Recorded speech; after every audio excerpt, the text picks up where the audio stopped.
C'est-à-dire que quand moi je ne me suis jamais pris pour le président de la République, un comédien qui joue le président de la République, qui regarde le président de la République aux actualités, il les rencontre, et puis il se construit un personnage de président de la République.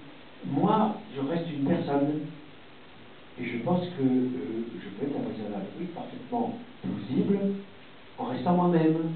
Vous voyez ce que je veux dire? Il n'y a aucune composition.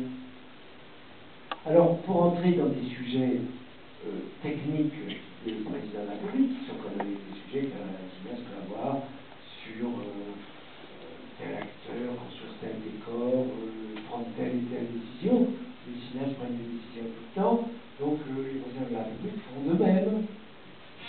Et on avait des discussions sur l'écart du salaire minimum avec le salaire maximum, comme si on parlait du choix d'un décor ou d'une cravate. Il n'y a aucune différence. Et c'est pour ça que le passage de l'un à l'autre, c'est-à-dire de la personne au métier, de l'homme de métier à l'homme de politique, on le fait quelquefois à l'intérieur d'un même plan. Parce que ça ne fait aucune différence pour nous. Et Vincent, une fois, me disait, mais suis-je assez Premier ministre?